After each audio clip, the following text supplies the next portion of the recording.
wished all your New Year's resolutions could come true? But what if those wishes came with a price you'd never expect?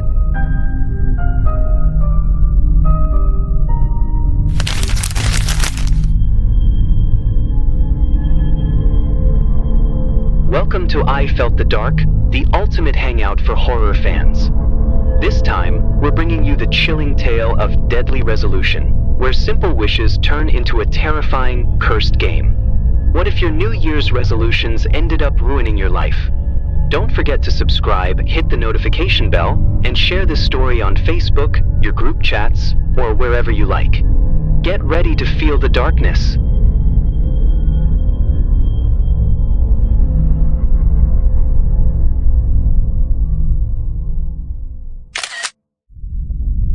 New Year's Eve had arrived, and the vibe was all joy and excitement in a secluded villa on the edge of a forest. The villa was grand, but there was something a little off about it. Old paintings with eyes that seemed to follow you, and the sound of the wind that sometimes resembled whispers. A close group of friends gathered there to ring in the new year, bringing with them fresh hopes, ambitious resolutions, and 5 bottles of champagne. As the countdown to midnight grew closer, one of them, Jess, stumbled upon an antique glass bowl tucked away on an old wooden shelf. The bowl was dusty, but its intricate carvings were mesmerizing. Etched beautifully on its side were the words, "Speak your resolution and let fate take its course." At first, they all laughed. It was just an old piece of junk, right? But, fueled by curiosity and a lot of wine, they decided to turn it into a little game to welcome the new year. One by one, they took turns holding the bowl and stating their resolutions. Rian wanted to be filthy rich and free of all financial worries. Jess dreamed of becoming famous and adored by everyone. Joe, who always feared dying young, wished for a long life. Cinta simply wanted to find true love and feel genuine affection. They finished the game laughing it off, treating it like a silly joke. But the next day, everything changed. Their resolutions began coming true, but in ways they never expected. Rian was the first to notice something was wrong. He woke up in the villa after the party with notifications of massive money transfers into his bank account, amounts that didn't even make sense. But when he tried to call his family to share the good news, no one picked up. It was as if they had all vanished into thin air. Jess found her social media accounts exploding with thousands of new followers and endorsement offers paying $300,000 per project. But in every new photo she posted, her face looked. It was like something sinister was peeking out from within her eyes, something evil. And Joe, when he woke up, his body had started to change. His hair was falling out in clumps, like someone undergoing chemo after battling cancer. His skin was wrinkling and sagging, resembling that of a 60-year-old man, even though he was only 27. Yet he was still alive, trapped in a body that no longer obeyed time. The 4 of them were panicking after seeing what was happening to Joe. None of them realized that the resolutions they made weren't blessings. They were horrifying curses. What's going on? How do we stop this? Jess's trembling voice broke the tense silence. But before they could search for answers, all eyes turned to Joe, who sat slumped in his chair, his body looking like it was being drained by time itself. Meanwhile, Rian and Jess began to piece things together. Their resolutions from the previous night had come true, but in the strangest ways. Rian received an absurd amount of money, and Jess was suddenly basking in fame. But something about it all felt wrong. After the eerie events of the party night, they had slept through the next day until late afternoon, skipping breakfast and lunch. By the time night fell again, they were still stuck in the villa. With Joe growing weaker by the hour, they agreed to take him to a doctor the next morning. The night crept on, bringing a chilling breeze and dark shadows lurking in the corners of the villa. They gathered in the kitchen to cook dinner using supplies they'd brought from home. As they sat around the long dining table, Rian broke the silence. Staring at the glass bowl still sitting on the table, he asked hesitantly, "Don't you think there's something off about our wishes last night? Why did they come true so fast? Shouldn't they take a year or something, not just a few hours after we slept and woke up?" But Cinta immediately dismissed the idea, refusing to link Joe's horrifying condition to the resolutions they'd made. There's no way Joe ended up like this because of that bowl. It has to be something else, she argued firmly, though the fear in her eyes betrayed her confidence. Jess and Joe both nodded in agreement, even though their expressions were full of doubt. Joe's drastic transformation, from a 27-year-old man to someone who looked over 60, made the tension in the room unbearable. No one could figure out what was really happening, but the second night at the villa felt darker, more sinister. Outside, the night's shadows crawled, creating faint noises that sounded like whispers. The villa now felt like a trap, and the second night held an even more terrifying secret than the first.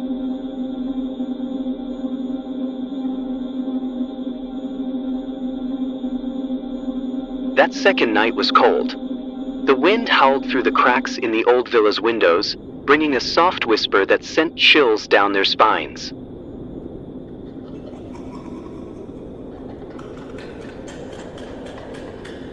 The antique glass bowl, though looking ordinary, still sat in the middle of the dinner table, surrounded by empty glasses and leftovers from the party. The candlelight in the corner reflected its intricate carvings, casting moving shadows on the walls, as if something was hiding in the darkness. After finishing their small dinner ritual, they tried to continue the celebration as usual.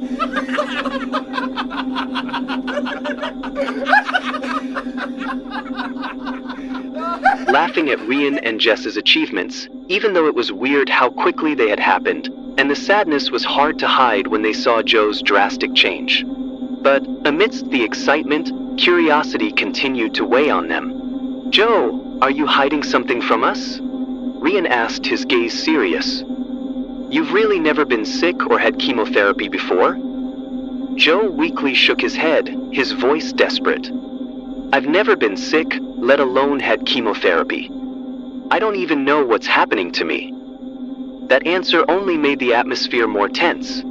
But instead of sinking further into sadness, they tried to cheer Joe up with a toast and shared good news about Jess and Rian. They danced to songs like "Cheerleaders" by Omi, "How Deep Is Your Love" by Calvin Harris, trying to lighten the mood in the small party. Laughter and jokes from the couples filled the room, at least for a while. But beneath the joy, something felt off. Jess, who had first discovered the bowl, started feeling uneasy.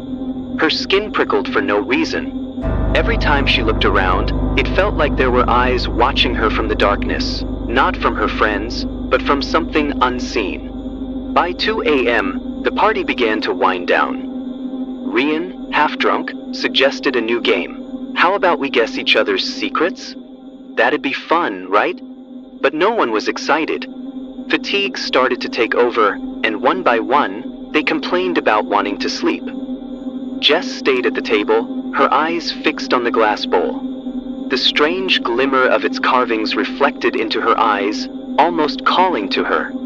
Rian's thoughts about their resolutions, how all of them had come true except for Cinta's, echoed in her mind. "Why does this thing feel so mysterious?" Jess thought. "Did I mistake it for just an ordinary bowl?" The room fell silent. The wind outside sounded louder, like it was trying to whisper secrets they didn't want to hear. Jess didn't realize, but that night, the glass bowl began to reveal what was truly hidden within it, something they would never fully understand.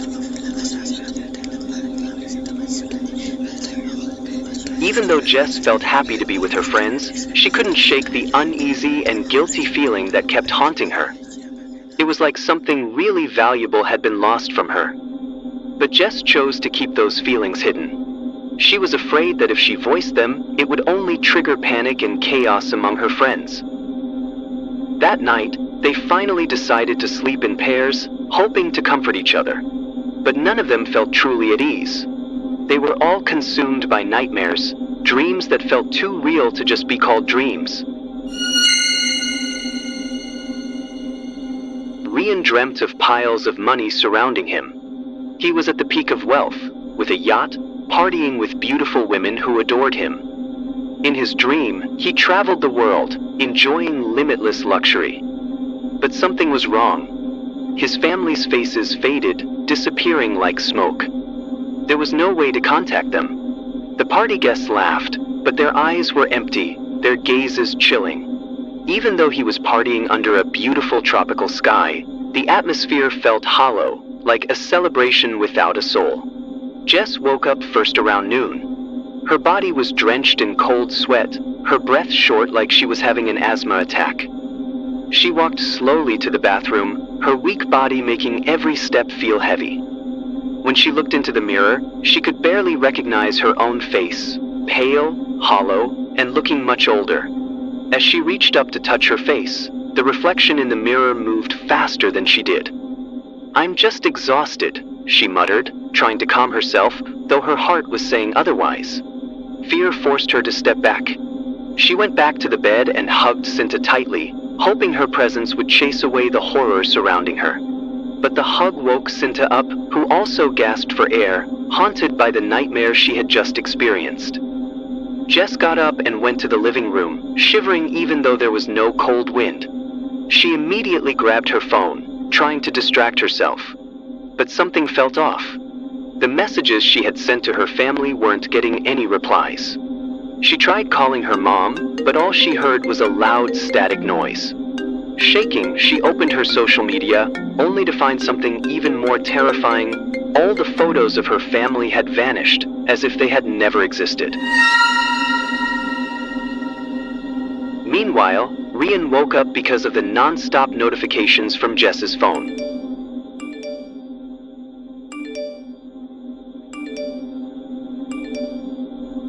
Half-conscious, he found his own phone flooded with notifications of money transfers from mysterious people. The amounts were no joke, about $250,000 each.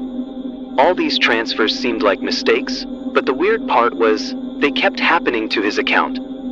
Jess, on the other hand, found her social media followers skyrocketing. Her name was trending. At first, she felt happy about it.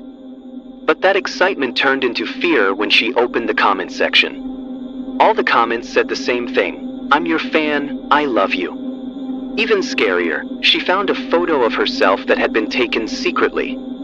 In the photo, she was sleeping next to Rian, both of them naked. The picture looked like a candid shot from the corner of the room. Jess never felt anyone else in that room because it was locked from the inside, let alone someone taking a photo.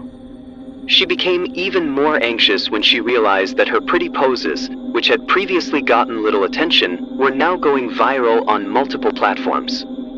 Big brands started reaching out to her for beauty product promotions, but fear began to overshadow her happiness. Jess suddenly burst into tears in the living room, surprising her friends. They all gathered, each carrying the same sense of unease. What had started as simple worry slowly turned into a chilling atmosphere. But only Cinta stayed quiet. Unlike the others, she seemed reluctant to share what she'd been through. Her face was calm, but there was something she was hiding. "I think it's all because of that bowl," Jess said, her voice trembling. "This isn't just a game. This is really happening." Cinta, who was usually quiet, finally spoke up. She looked at them with eyes full of fear. "I haven't felt anything yet, but I'm scared. What we did last night might have been more than just a joke. Is this the price we have to pay? I don't understand." They eventually agreed to destroy the antique bowl. But it wouldn't break, even though they threw it on the floor several times. Instead of the sound of shattering glass, all they heard was a sound like crystal vibrating, followed by a soft whisper that filled the room. "Every wish has its price," the whisper echoed, trapping them in an unspeakable fear. Hearing that voice, they all panicked, desperately looking for answers. Joe, struggling, tried to get a better look at the bottom of the bowl.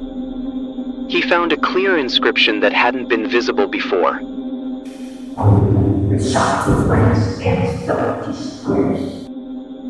The writing was engraved with such precision, as if using an invisible tool. They had never noticed it before, maybe because of the dark night. But now, in the bright daylight, the message was clear, and their fear only grew stronger. By the afternoon, the tension in the villa reached its peak. They began to realize that this wasn't just a coincidence, but a curse that had been stalking them from the beginning. The atmosphere grew even more terrifying, and they started blaming each other. Dark shadows moved on the walls, like they were lurking, while strange sounds came from outside the window, laughing, mocking, and stirring up their arguments. They realized night was falling. Time felt like it was running out, and the curse was only getting worse. Various disturbances began to happen. Faint footsteps upstairs, indistinct whispers, and objects moving on their own. In the living room, the lights started flickering, casting shadows that looked alive. The temperature dropped, even though all the windows were tightly shut. Jess grabbed Rian's arm, her voice shaking. "We need to get out of here. That thing, the bowl, it's definitely connected to all of this." Before Rian could respond, a glass flew from the kitchen, thrown with great force. Joe managed to swat it away, but the shards hit the back of Rian's head, leaving a bleeding wound. Joe, usually calm, now looked terrified. His face was pale, and his voice trembled as he said, "Where are we supposed to go?" "Look outside." All eyes turned to the large window in the living room. At first, all they could see was the darkness of the night. But slowly, thick fog began to creep from the trees, covering the villa. In the middle of the fog, a faint shadow began to appear, human figures marching in eerie silence. Who are you people? The figures looked like ancient warriors, complete with swords and armor, standing motionless like an army waiting for orders. Cinta hugged herself, trying to hold back the cold and fear. In a barely audible voice, she whispered, "Who are they?" No one answered. The four of them just stared out, holding their breath, until the shadow disappeared into the fog. "We have to stop this," Jess urged. "Last night we made a resolution, right? Maybe there's a way to cancel it." Rian tried to remember his own resolution. He wanted to be rich, and now his wish had come true, in a terrifying way. But deep down, he felt like something much worse was waiting for him. "Well, if that's the case," he said, his voice heavy, "how do we undo something that's already happened? Could it be that my family, who suddenly can't be reached, is also involved because of that bowl and the resolution?" Joe, who was usually the logical one, started examining the bowl with his phone's flashlight, hoping to find some other clue. But the engraving at the bottom of the bowl was still the same. Only the sacrifice can stop this curse. Only sacrifice can stop this curse. What does sacrifice mean? Cinta asked. Her eyes started to well up with tears, slowly trickling down her cheeks. She cried quietly, afraid of the curse and the disturbances that kept haunting them. Before anyone could respond, the lights in the villa suddenly went out, plunging them into complete darkness. The already creepy atmosphere of the night turned into something like a haunted house. The only light was from Joe's phone flashlight. And that's when they heard it. A whisper. Soft but clear. It wasn't from inside the villa, but from outside the window. The voice seemed to be calling them, whispering with an intimidating tone. "We need to leave now." Jess screamed, nearly crying. She grabbed Rian's hand, trying to move toward the door. But before they could even move, the villa door slammed shut by itself, locking tightly with no one touching it. Joe, panicking, tried to call the villa owner, but the signal that had been fine earlier in the day suddenly disappeared completely. Then, they heard a loud knock coming from the kitchen, stopping their breath. They all froze, remembering what had happened earlier when the glass had flown on its own. The noise was followed by heavy footsteps, slowly approaching from the kitchen to the living room. In the terrifying darkness, all they could do was stare at the dark hallway connecting the kitchen to the living room. The tension thickened, and time seemed to stop as the footsteps got closer. "We're not alone here," Joe whispered, trying to keep the tremble out of his voice. Rian grabbed an empty bottle from the table, ready to face whatever might come. But what appeared wasn't something real. It was a tall, dark shadow with a pair of glowing red eyes.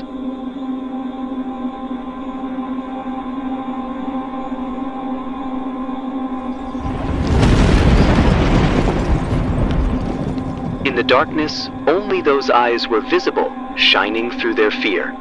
The figure stopped at the end of the hallway, watching them in eerie silence.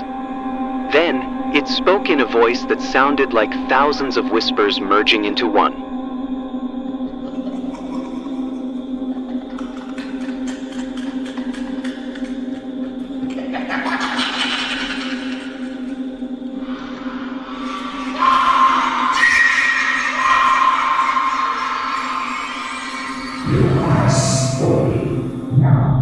It's time to pay first. Jess gathered her courage and stepped forward, despite her body trembling violently. "What do you want from us?" she asked, her voice barely audible. The figure smiled faintly, showing sharp teeth like something out of a nightmare. "A sacrifice. One life to end the curse. If not, you'll all pay with more than you have." The words hit them like a hammer. They all looked at each other in panic, trying to understand the horrible choice that had just been given to them.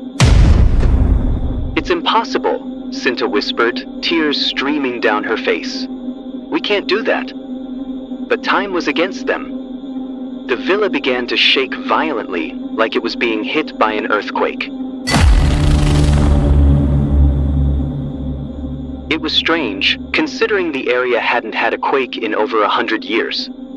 At the same time, dark shadows on the wall seemed to come to life, slowly moving, crawling toward them in a terrifying way. "If we don't choose," Joe said in a hoarse voice, "this curse will destroy us all."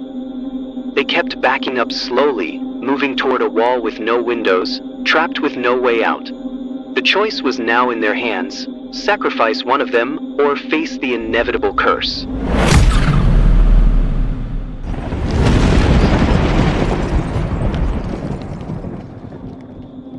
The tension in the villa reached its peak. The shadowy figure at the end of the hallway didn't move, standing still as if enjoying the fear that consumed them. Around them, time seemed to speed up. The ticking of the clock grew louder, faster, and more maddening for the four of them. Suddenly, Joe screamed, "Mom, help me!" His voice cracked in panic. He was 27 years old, but his scream shocked his friends and deepened their fear. "We have to choose now." Jess screamed, tears flowing nonstop. She hugged Cinta, who was sitting in the corner, sobbing, her body shaking violently. "But how can we decide?" Joe replied, his eyes full of panic. "We can't. I can't." The dark shadow on the wall began to crawl closer, spreading like black ink slowly dripping, taking over the living room and nearing their feet. The air grew colder, and their breath appeared as thin mist in the darkness. The four of them could only close their eyes, fear taking over every fiber of their bodies, their cries the only human sound in the room. The large shadow figure spoke again, its voice echoing as if coming from the walls, the floor, and the air around them.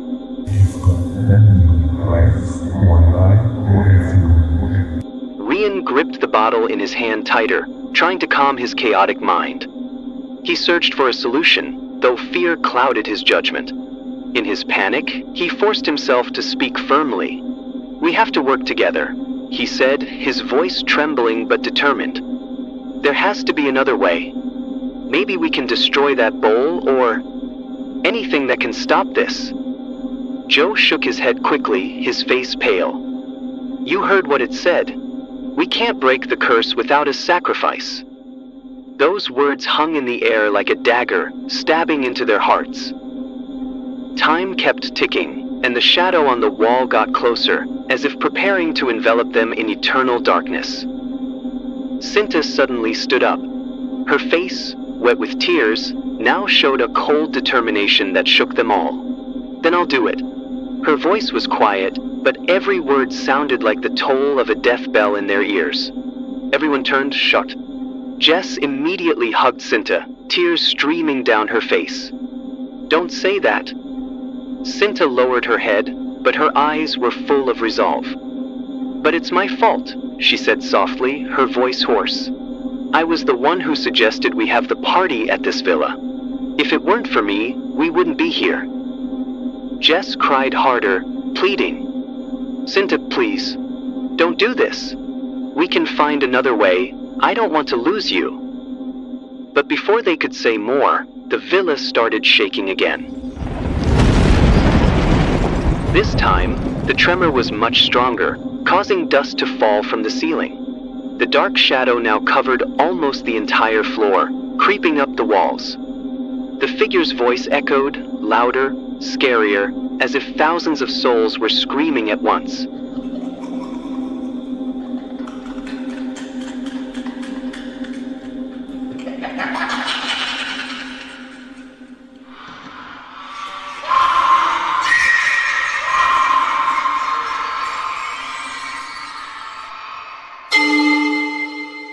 "5 minutes left."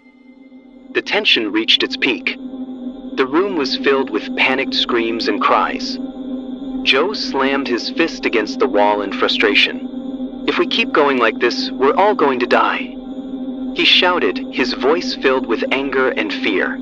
He stared at Cinta with wild eyes. "If you want to do this, just do it already." "Don't talk like that," Jess yelled, but her voice was almost drowned out by the rumbling outside the villa. Rian, who had been silent until then, suddenly looked at the bowl on the floor. His face was tense, but his eyes showed the last bit of courage he had almost lost. "What happens if we offer something else? Something valuable, but not a life?" Joe sneered, then wiped his face in despair.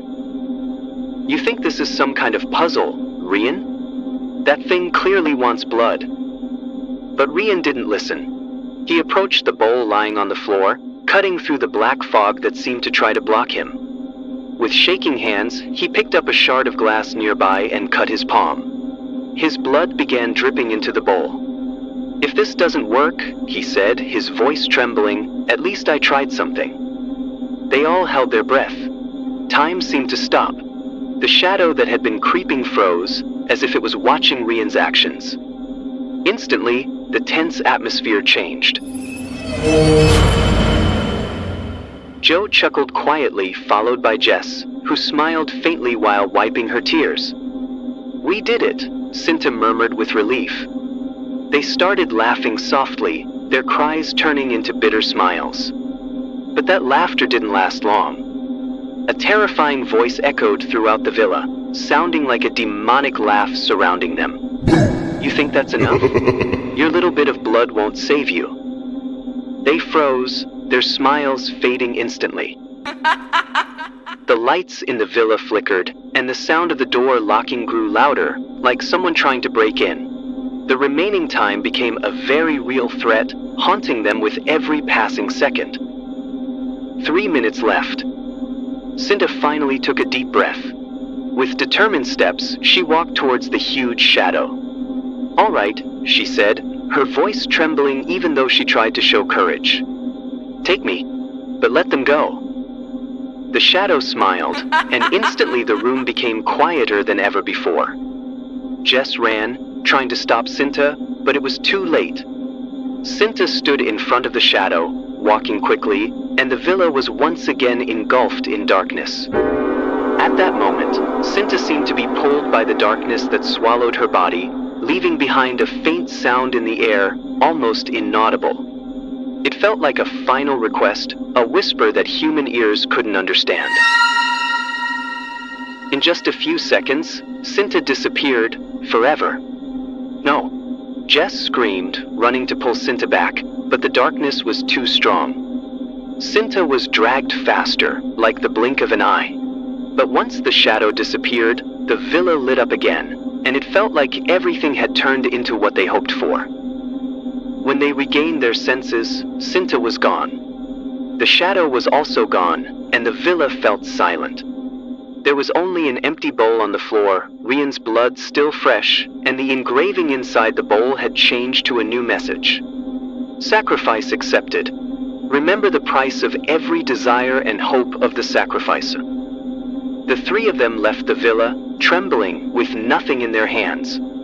They quickly started the car and left the villa, in the silence of the midnight hours that were approaching morning. The road felt eerily quiet, like the world had swallowed all the horrifying memories. But in their hearts, the guilt of losing Cinta would haunt them, even though they had survived and were alive. Fear starts to merge. They reached Rian's mansion. In the living room, he was stunned to see 5 men approaching him, calling him boss. They were all shocked and didn't expect Rian's house to be destroyed, but the mansion next door had become his. What was even stranger was that Rian called for his mom and sister, but there was no one. The guard asked, "Are you okay, boss?" "There's no mother or sister here. You're the only one living here with the hired sexy black women, and they left 2 days ago before you went out with your friends." The three of them felt something was off and felt trapped in their personal terror. Jess's face was filled with fear every time she caught her reflection in the mirror. Jess said, "Good thing I threw my phone away at the villa." Rian hugged his knees, crying over the loss of his family, and hugged Jess on the luxury sofa in his mansion. Meanwhile, Joe could only stare at them with blank eyes, holding back the pain in his body, feeling out of it and powerless, without saying a word. "What did we do wrong?" Jess finally spoke, her voice trembling. "We were greedy," Rian answered, almost whispering. "We played with something we didn't understand." In the silence before dawn, the sound of a glass bowl suddenly cracked as it fell from the second floor of Rian's house, as if reminding them that the curse was not over. And from the corner of the room, a faint voice was heard again, full of mockery. "Fate has already worked. Are you ready for the real ending?" Things were getting worse. The three friends no longer felt safe, not even in Rian's house. Their fear became more real as strange things started happening. They eventually decided to stay at Rian's house and didn't dare go back to their own homes. Days passed, and they acted as if everything was going according to their own hopes. Joe and Cinta felt like their desires were being fulfilled, but in reality, it was far from what they imagined. Cinta wanted love, but all she got was being a victim and making sacrifices. Joe felt the same way, living the life he wanted, but at a very high price. Rian, money that binds. Rian was getting more trapped in the world he had always dreamed of. He kept checking his bank account, watching the balance mysteriously grow, without doing anything other than staring at the numbers rising. Even though the money kept flowing, Rian felt more and more alone.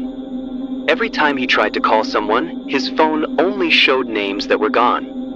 One night, while Rian sat in his room, surrounded by 5 white women attending to him, he heard a knock on the window. When he opened the window, no one was there.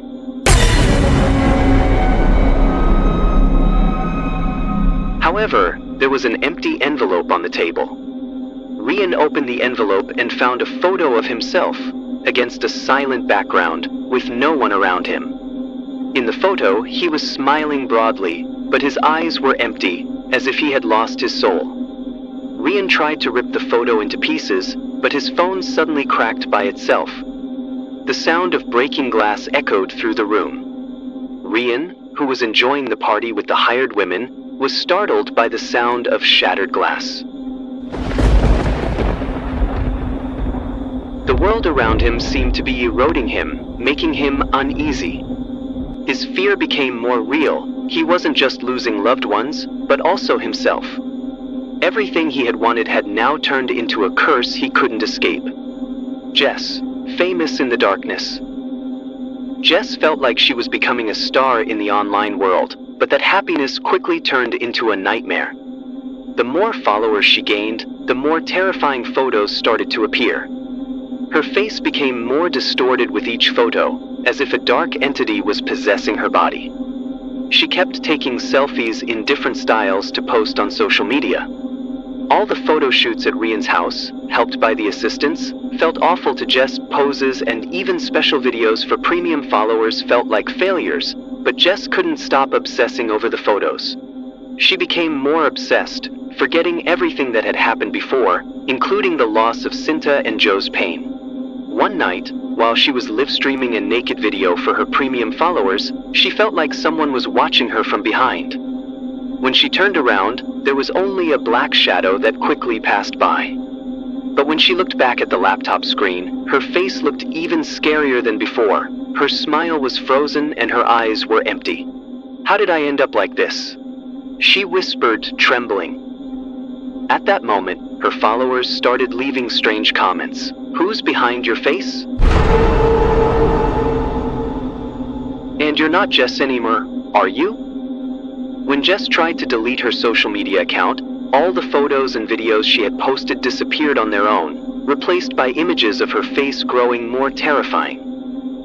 It was as if the evil entity inside her wanted her to stay known, to remain seen by others, even though she no longer recognized herself. In the end, Jess smashed the Mac screen in front of her. Joe, living in a prison of his own body. While staying at Rian's house, Joe felt his physical condition getting worse and worse. He was being cared for by 3 doctors that Rian had called to the house. His body started losing sensation. His legs were stiff and his arms wouldn't move. It felt like his body was aging all at once, even though all he wanted was a long life. But his wish was granted in a way that was far from what he expected. He regretted asking for something that only ended up torturing him. For a month at Rian's house, every day Joe woke up in more pain than the day before. His whole body felt stiff and immobile. When he tried to get out of bed, only his head would move, and even that felt really heavy. He couldn't speak, just observing the world with eyes that were growing blurrier. Every time he looked at the clock beside his bed, time seemed to pass faster and faster. Day after day, he was trapped in a body that could no longer move, as if he was locked in a physical prison that he couldn't escape. There was no longer any desire to live long if it meant living like this, in a condition worse than death. On the 30th night, they all gathered in the living room at Jess's request. Jess felt like something was wrong with her and was jealous of Rian, who kept partying with all those women. All the resolutions they made had started to turn them into something they didn't recognize anymore. Outside, the rain poured down heavily, adding to the tension inside the quiet villa. Jess stared at her reflection in the window, her face looking more and more distorted. "What's happening to us? We really made the wrong choice," she yelled, slapping her hand against the glass, which cracked instantly. Rian lowered his head, feeling sick at the sight of Jess's face, which seemed to have a skin disease. "We wanted more, but it turns out nothing comes without a price. We were too greedy," Rian said, feeling more and more alone, despite all the fun he was having. Joe could only watch them both and cry. His body lay helplessly on the couch, his eyes empty. He tried to speak. "We've lost everything. We're trapped in a curse we can't escape," he said, his voice barely audible. At that moment, a strange sound came from inside Rian's house, like whispers coming from every corner of the room. Without warning, the lights started flickering, and the atmosphere grew darker. They all felt something was approaching, something that had been waiting for them since they made their resolutions. "There's no way out," Jess said, her voice trembling. "We have to pay the price." In the darkness, a huge shadow appeared in the middle of the room, moving toward them at a terrifying speed. They couldn't do anything. The only thing they knew for sure was that the price for every resolution they made was more than just their wishes. They had to pay with their souls. The night was getting later, and the tension between them kept building.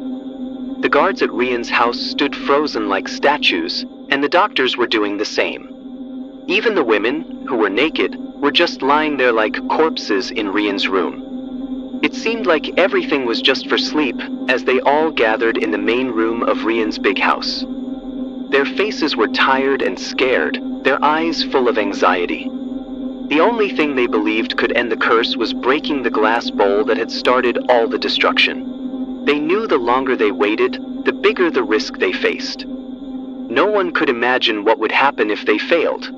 Carefully, Jess was the first to grab the bowl, which had been kept under the sideboard in Rian's house. The bowl had mysteriously appeared when they first arrived at Rian's place. Jess planned to break it with a hammer. Their hands trembled, and they looked at each other, as if their hands were tingling and weak, unable to strike because of exhaustion. But they hoped there was still a way out. However, just as the hammer was about to hit the crystal glass of the bowl, suddenly one of them, Jess, paused. Her eyes were drawn to the mirror on the wall. There, in the reflection, they saw something they couldn't explain, a dark figure that seemed to be alive inside the glass.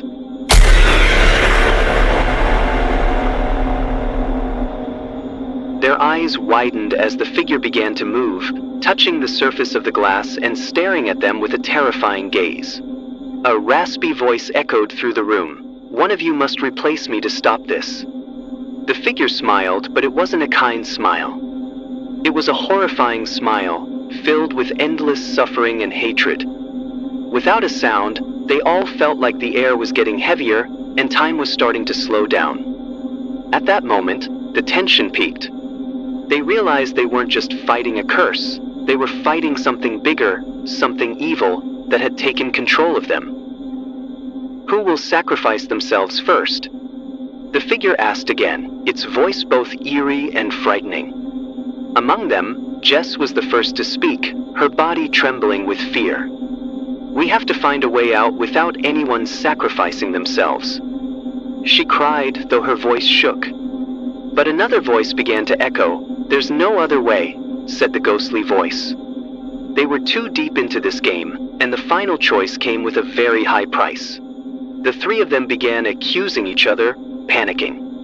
But at that moment, the clock on the wall chimed loudly, stopping their conversation. Time kept moving, and a decision had to be made quickly. If not, everything would end much worse. The tension reached its peak, and finally, they were forced to choose. One of them had to sacrifice themselves, replace the evil figure in the mirror, or the whole group would be destroyed by the greater curse. Jess and Rian decided to sacrifice Joe and conspired to offer him up.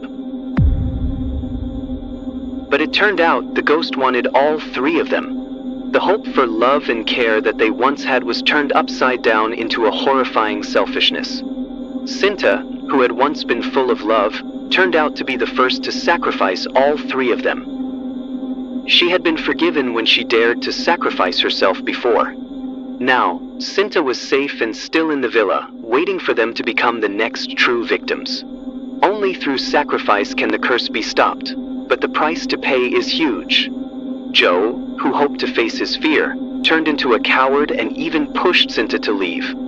Jess and Rian, who hoped to survive together, became selfish and conspired against Joe. Meanwhile, Cinta, who initially hoped to receive love, ended up getting the opposite: jealousy, heartbreak, and selfishness. When Cinta realized she was being ignored and hurt by her friends, she took the final, most cruel step, sacrificing all of her friends to save herself. Now, Cinta lives as a rich woman who controls Rian's assets, but at the cost of losing all of her friends. Ironically, she became more evil than the ghost itself. This story teaches us that greed, jealousy, and limitless desires always come with consequences.